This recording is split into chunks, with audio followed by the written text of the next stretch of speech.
Hi, everyone. I am so excited today because I am speaking with author Camille Di Maio again, and we are talking about her brand new book that you are looking at called The Beautiful Strangers. Just came out March 5th. Thank you so much, Camille. I'm happy to be here again, Michelle. Oh, my gosh. I read this book yesterday, and I was so happy all day. It is the happiest of my books. It is. Yeah, it really is. And it was just, as I'm reading it, I'm like talking to you because I'm like, oh, my God, this is so good. Like, I just couldn't do anything else but read your book yesterday. So it was an amazing way to spend my Sunday. Oh, that makes me happy.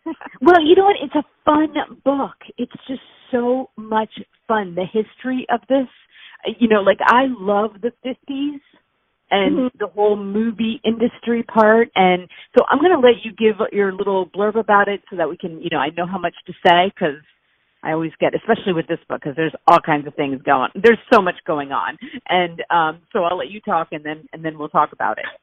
Sounds good. And there's a lot going on in it, and I've never really mastered the art of an elevator pitch for anybody.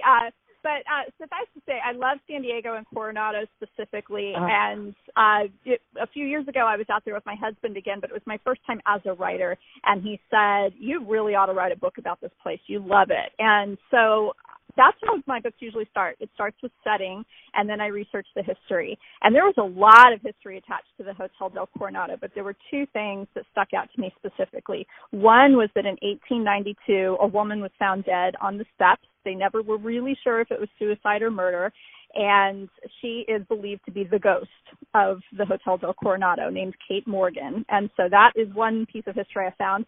But then I learned that Some Like It Hot with Marilyn Monroe and Jacqueline Curtis was filmed in 1958. So here I have these two amazing events, like 66 years apart, and I want them both to be in this book about Hotel del Coronado. And so the trick and the fun of writing this book was how can I make these stories connected 66 years apart? And so I created a 1958 girl also named Kate Morgan who finds herself at the Hotel del Coronado and realizes she shares the same name as the ghost, and the mystery unfolds as to why that is. And she befriends Marilyn Monroe along the way. Oh, my gosh. I know. And I've been there. And, it's really funny because it was just a couple of years ago, and I am, really freaked out by heights, okay? Oh, me too. and I had a rental car, and I was like, I'm going over to, I'm going to go over this bridge to Coronado. That's what I'm going to do. And as you approach it, it's like, oh, my God, oh, my God, oh, my God, but then I was so happy that I went there. And then yesterday you made me relive my memories because I was just so happy that I had the nerve to, go there and do it. Well, I'm going in a few weeks, and I'm absolutely Ubering because I'm not driving that bridge again. I know exactly what you're talking about, and it actually was not. I really wanted to write it into the book because the feeling of terror I have driving over that bridge, I completely get that. And yet in 1958, it didn't exist yet. So I'm going to have to save all that terror emotion for a future book. But I totally get it. I'm not a fan of it. I know. And I was like, okay, I'm here. If I don't go over this bridge, I'm going to be so pissed at myself. Just do it. Just be brave. Just do it. And I did. And yeah, I had to go back over to get back over, which I wasn't happy about, but I did. Well, there's a landway to get there and back, but it is so circuitous it takes an hour and a half. So it's either 5 minutes of terror on the bridge or an hour and a half out of your way to go by lane. That is so funny. If I would have known that, I'm so happy I didn't know that because I would have taken that hour. I would have been like, okay, I got time. But I just love the fact that I knew where you were with this book. I've been there, and it was it brought it all back to me with the Navy jets and, all that stuff that was going on. But more than anything, I didn't know that movie was shot there.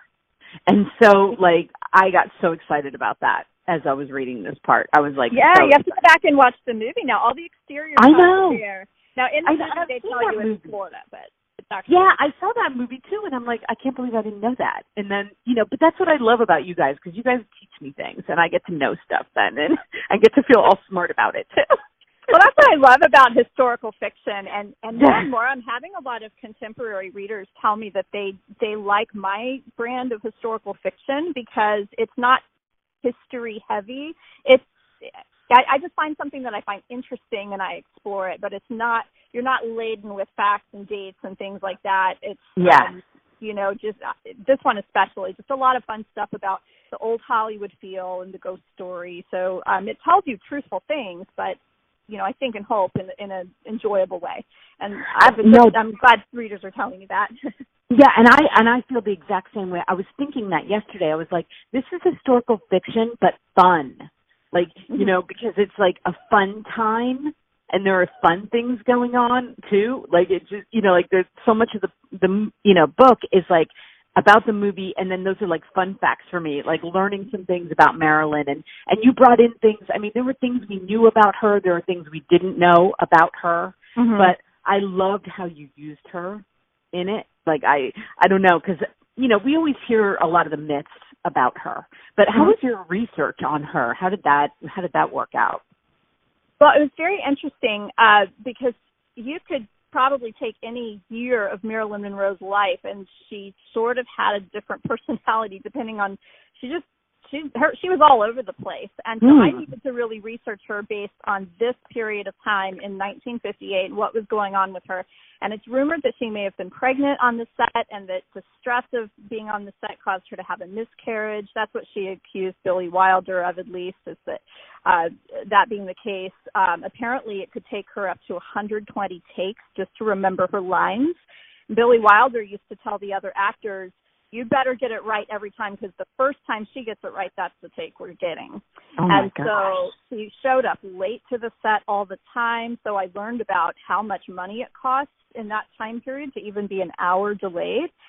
And then I also researched her childhood and her youthful years, because I wanted to draw the comparison to the Marilyn Monroe she'd become to everybody and the Norma Jean that she was as a young girl, as my character is trying to relate to her. So I looked at her youth, and I looked at her in 1958, and I didn't get bogged down with the stuff in between, because she was kind of segmented there.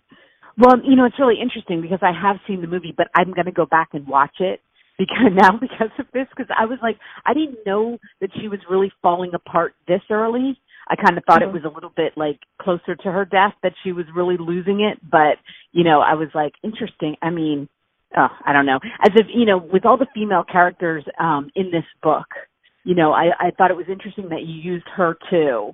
And you know what I mean? Like her brokenness.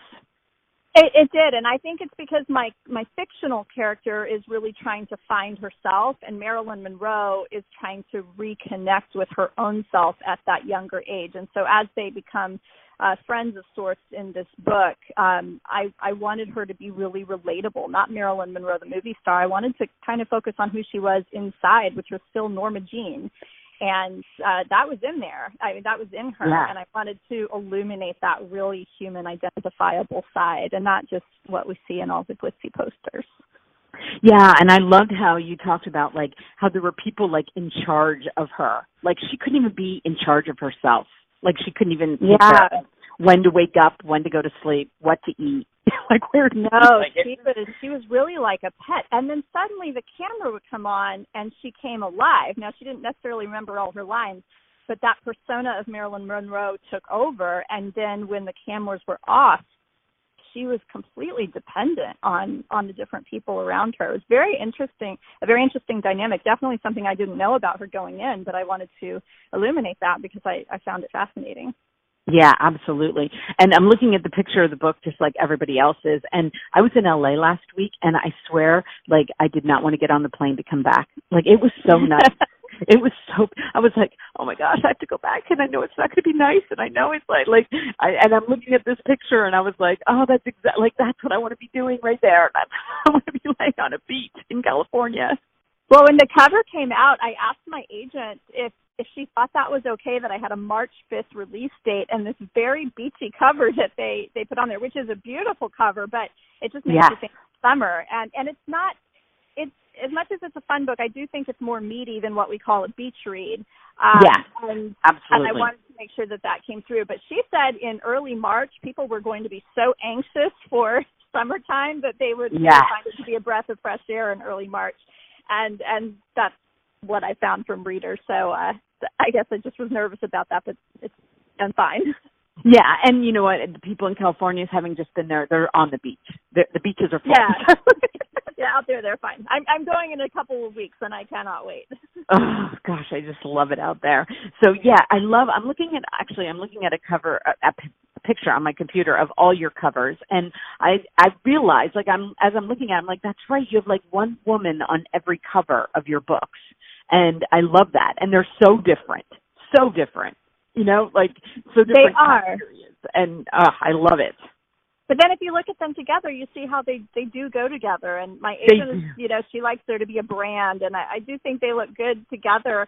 And yet they are very individual. And their tones are so right. This is clearly the most colorful of my covers. And it is the most lighthearted and fun. You shouldn't need tissues. I've had a few readers said that they cried.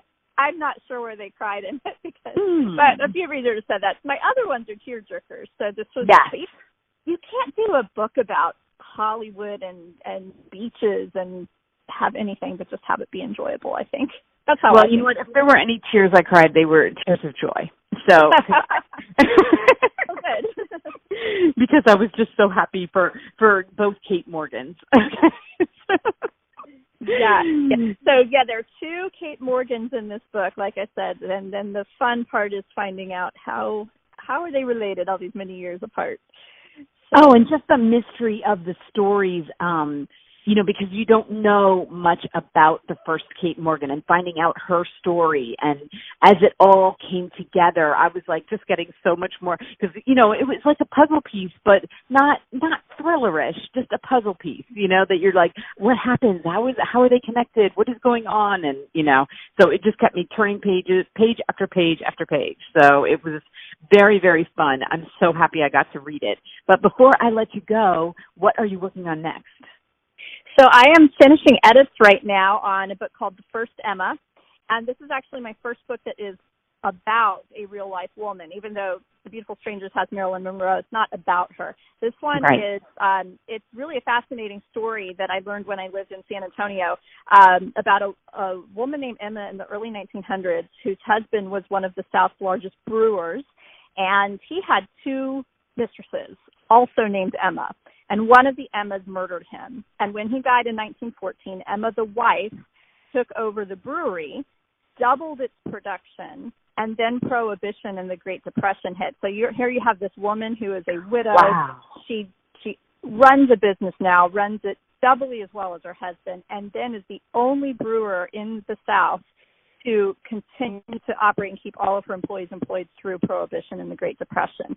So what she did and how she got there is so interesting. And when I learned her story and saw that there are no books out there about her, I thought I need to write that. So that's what I'm working on now. Absolutely. How did you find her story? Well, I'm a fourth-generation San Antonian, and there is a building down in San Antonio called the Pearl Brewery, and all these years it's just been decrepit and vacant.